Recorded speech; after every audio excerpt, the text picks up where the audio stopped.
Today on CityCast Denver. What do you picture when you think of the sidewalks in your neighborhood? Are they perfectly paved, wide, spacious, and accessible? Are they historic flagstone decorating your beautifully tree-lined street? Or are they like the sidewalks in my neighborhood? Missing. Molly McKinley, Policy Director for Denver Streets Partnership, is probably thinking about your sidewalks right now. That's because the nonprofit focused on pedestrian accessibility has officially collected enough signatures to get the Denver Deserves Sidewalks initiative on the ballot in November. If voters approve, the city's sidewalk situation could look a lot better in the near future. Today is Monday, August 15th, 2022. I'm Bree Davies, and this is CityCast Denver.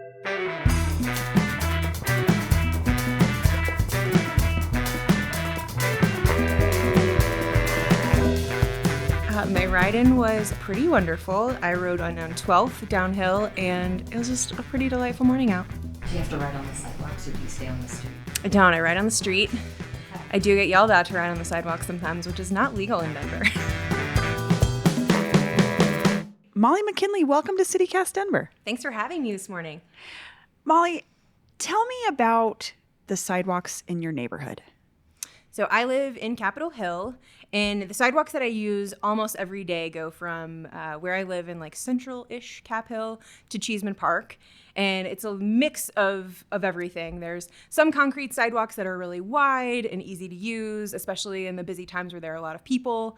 There's also flagstone that's really bumpy and jagged, and I've kind of talked about it like trail running on my way back from the park sometimes, where it's the kind of funny footwork to not trip, but that's not a very accessible way to make our city. It's making light of a true accessibility issue. In preparing for this conversation with you, I was thinking about sidewalks that I've experienced. So I grew up in Virginia Village, which is like a 50s subdivision, and the sidewalks are consistent on every block. They're not very wide, though. They're not ADA compliant. And then I live in Barnum now, where it's like a roll of the dice. Mm-hmm. There are no sidewalks in front of my house, but my neighbor has a sidewalk. So in thinking about all these different types of sidewalks or lack of, why is Denver like this? How did we get here? That's a good question. So I was really surprised to learn when I moved to Denver just over 4 years ago that it's private property owners' responsibility to build and maintain sidewalks. We don't manage any other public infrastructure that way. Yeah. Can you imagine if we built highways or roads with just piecemeal? It was up to people. It was like 1 minute you're on a really smooth paved road, and the next you're driving through grass or a dirt road. It's just makes for an inconsistent system that everyone uses. So we're really concerned about the piecemeal situation we have in Denver right now. 40% of sidewalks are either missing or not wide enough for someone using a wheelchair or pushing a stroller. Because it is up to the property owner. So what that means is like someone like me who owns my home would have to get the sidewalk designed to fit the lot that I have. That's the other thing I'm thinking about is like in my neighborhood, sidewalks don't even match. Mm-hmm. There'll be like a 10-foot section and then grass and then a sidewalk that's like 3 feet closer to the street. It's just all over the place. But it makes it hard to imagine how we could tackle this problem. But I love the point that you're making, which is like streets aren't like that.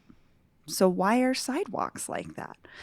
So how's the city dealing with this right now? Is the city dealing with it? So the city started a sidewalk repair program where they were starting, I think, in the Capitol Hill neighborhood, going to homeowners and saying, you need to repair your sidewalk or you need to fill in your sidewalk where it's missing. And so folks were then, like you're just mentioning, becoming project managers for construction projects. And you could be a homeowner. I mean, right now, someone could come to your house and say, Bree, you need to build a sidewalk in front of your home. And you're a project manager. You might be paying $10,000 out of pocket for an infrastructure project that you just wouldn't pay for if the city doesn't say, Bree, you need to build the stormwater or you need to do the sewer right. or the street in front of your home. Like there's a pothole. You should go out and fix that. But right now that's the case. And so there's just not a lot of accountability in the current program. And so it's made this situation where we have just total inconsistency in every neighborhood across the city. Just talking to you now, I'm thinking like, yeah, I wouldn't even know how to approach it, even if I wanted to fix it. But Tell me more about this Denver Deserves Sidewalks ballot measure that you've been working on. What are you doing? So under our proposal, the city would take on responsibility for building and maintaining sidewalks like we do all of our other basic infrastructure. Property owners would pay a fee that's assessed annually, like your stormwater fee. We actually based the ordinance a lot off of the stormwater fee. And property owners would pay that annual fee. The city would build and maintain sidewalks forever. So if you don't have a sidewalk in front of your home, the city will build it. If your sidewalk is not wide enough for someone using a wheelchair or another mobility device, the city will widen. And if your sidewalk is really messed up, the city will also fix it. And they'll fix sidewalks forever. I feel like Kyle Clark posted something a while back about the current sidewalk program. It would take like decades. What, no, 400 years. Oh, 400 When I was having centuries. conversations during our signature gathering, people were like, you mean 40? No, 400.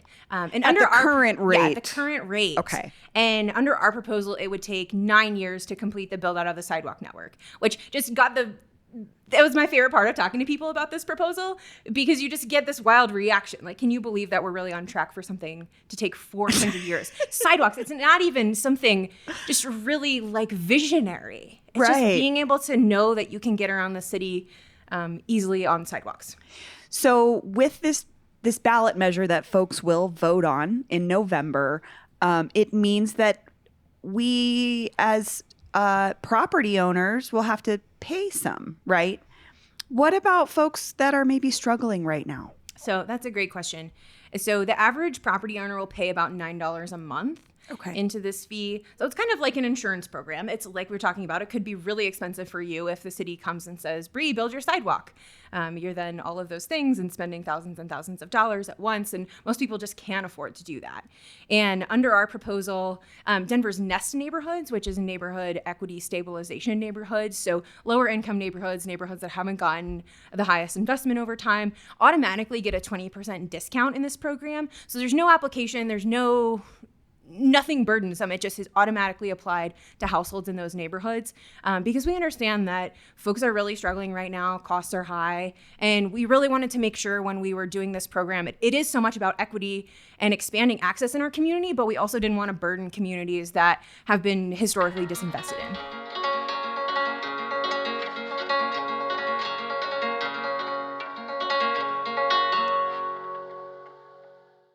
Are you still quoting 30-year-old movies? Have you said cool beans in the past 90 days? Do you think Discover isn't widely accepted? If this sounds like you, you're stuck in the past. Discover is accepted at 99% of places that take credit cards nationwide. And every time you make a purchase with your card, you automatically earn cash back. Welcome to the now. It pays to Discover. Learn more at discover.com/credit card, based on the February 2024 Nielsen report. So you went out to gather signatures to get this on the ballot. What did people tell you? Some of my favorite interactions that I had with people were, when you see someone with a clipboard, I do this exact same thing. I kind of bracing myself to just say no thanks and be really polite, but just, I don't want to talk right now. I'm, on my way to whatever, or just not in the mood. And they're kind of ready to say no. And I said to everyone, hey, y'all, would you like to sign a petition for better sidewalks in Denver? And they'd get a little bit past me. And when sidewalks came out of my mouth, they'd turn around and, did you say sidewalks? And totally in to sign it, because everyone has a story about a place in their neighborhood or a situation that they've been in where they've been inconvenienced or in a struggle with the messed up sidewalks in Denver. Yeah, I'm thinking about my friends who use wheelchairs, and it can be a danger. Yeah. I mean, the sidewalks you were describing in your neighborhood, the flagstone sidewalks, I'm thinking about when like a tree root comes up and pushes those flagstone pieces up into like a little mountain. And if you're in a power chair, like that can knock you over. Yeah. The group Pedestrian Dignity has hosted some different walks and rolls on corridors in Denver, and I was on one in Alameda back in March. Yeah. And one of the folks who's involved with them uses a power wheelchair, and there are multiple times where she got stuck and had to take a huge detour, and that's just part of her everyday life. Right. And that's just not acceptable in a city like Denver. So when we're looking at ballot issues and things that end up on the ballot, there's like two ways to go about it. You can go to the people and collect signatures, which is really laborious and time consuming. Can confirm. Or you can try to get someone on city council to take up your case. Why did you go the voters route? Because I like to do things the hard way, Bree. So this has been going on for some time, been a huge issue. We've talked with city council members over that time about moving something like this forward, and we've just always gotten well, this isn't the right time for that, or there's always something that's just a little bit sexier than sidewalks that gets moved forward, and we're tired of waiting. Folks are getting stuck in their wheelchairs on our sidewalks. People are getting stranded. It's just not acceptable, and we're tired of waiting. So I want to go back to something that you said about, we wouldn't do this with streets. We wouldn't do this with highways. Why is it my problem as a property owner, and why can't the city, why do I have to pay for it? So I hear you. And we get that question a lot. So we thinking about the city's budget. So the city has a budget. It's allocated to all of the things that we all use and need as a part of our city government. And the pie is just not big enough right now to accommodate something like this. If you say, find it in the city budget, what are you willing to cut? And it's not our job, I don't think, as advocates to say, well, we should not have a fire department, or we should not have some other basic city service. Like, we're a big city. We can have nice things. We can have basic things, really, is where we're at. Like, we can have sidewalks, but we just need to expand the pie. I definitely feel the pain of folks right now. Everything is expensive, but this just has to be a priority for the city, and no one in leadership has made it a priority to expand in a significant way and create a really sustainable, consistent fund for this. So we've expanded over Walk Denver's work on sidewalk issues. We have made progress with the Department of Transportation, and there is more funding for sidewalks. And the city has made some progress over the last several years. So I don't want to discount that, but we really need it on a big scale, and we need it to be sustainable for the long term. We need to make sure that we can continue to maintain sidewalks across the city forever. I like thinking about it that way too, because it's this is long term, right? Right. This is not a bond measure that's going to pay for something in the moment, but 25 years from now, we're stuck in the same situation again. Exactly. So this would create a way for sidewalks to have their own funding mechanism all the time as the city grows, which we know it's going to continue to happen. Sidewalks wear out, new neighborhoods are built, and this will always be in place so that it's not a problem we're dealing with in a couple decades. Exactly. So you never get to the point of deferred maintenance where sidewalks fall into disrepair because we choose to fund something else, or the economy changes, or whatever it might be. So this is something that's really sustainable, and we're really excited about that idea. What about someone who's historic preservation? Flagstone is gorgeous. What do you say to that? I have heard from those folks. So flagstone is really expensive. Yes. But under our proposal, if you have flagstone in front of your property that's just unlevel, this program will pay to re-level the area, put your fully intact flagstone back in place. But what this program will not do is replace your really cracked and falling apart flagstone. It's prohibitively expensive. And if we really just want to focus on accessibility, we wanted to make this program something that was affordable and easier for the city to manage. So that's kind of the approach that we took. Yeah, and I think it's gorgeous, sure. But in the scheme of a functioning city that is to serve its people, it would make more sense to just put in something that is truly accessible to everyone. I'm trying to think of this bigger picture. What would having a complete network of sidewalks, accessible, safe sidewalks, mean for Denver? I love this question. I was thinking about this morning, that it's about so much more than sidewalks. I see photos or in real life pictures of bus stops that don't have sidewalks connecting to them. Yeah. Or you'll see the curb cuts that don't connect to anything. The curb cuts to nowhere. Yes. Yes. Yeah, exactly. And what it really means is that people will have a consistent way to get around and connect to our public transit, connect to all of the amenities and services that our city already offers. But right now, there's just a huge brick wall that's in the way because there's so much up in the air. You don't know if you're going to be able to get to a new bus stop in a community that you've never been to before, or it's just not easy and safe to get around. And this will just, I think, really change change the way that folks can get around and make it more accessible for people to use, to bike, to walk, to use transit, and have more options. It's, relatively predictable. If you're driving your car, there's going to be a street there. You probably know there's going to be parking there because there's tons of parking in Denver. But right now, there's kind of a big question mark about whether you can get to a bus stop or not.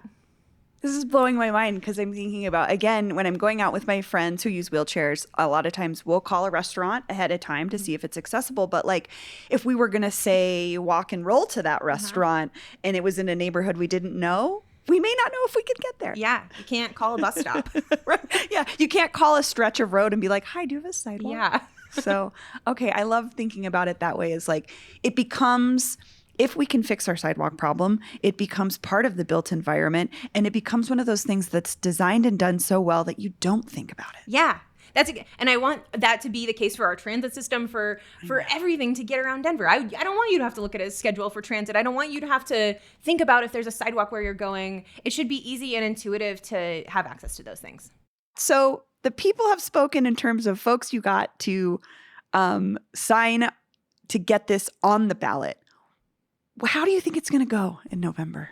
I'm really hopeful about the election. We talked with so many people. We collected over 19,000 signatures from Denver voters, had lots of good conversations with folks during that time. And it was such a no-brainer for so many people that I'm really hoping that folks feel that way when they get their ballots this year and support Denver Deserves Sidewalks. And then we can have an amazing city 9 years from now. Molly McKinley, thank you so much. Thanks for having me.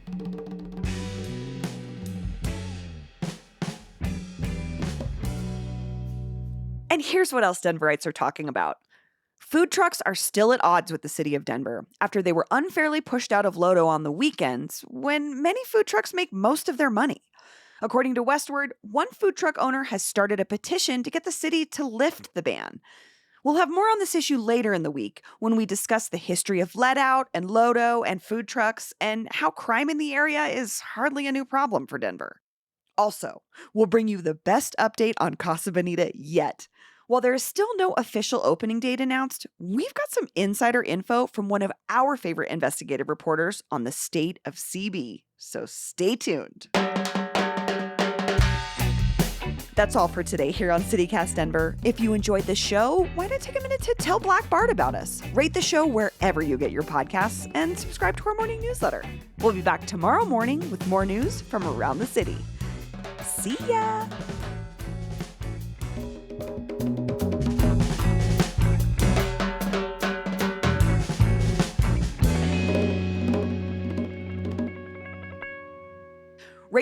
Sorry, I knew I was gonna just start laughing when I was like, well, just casually mention Black Bart.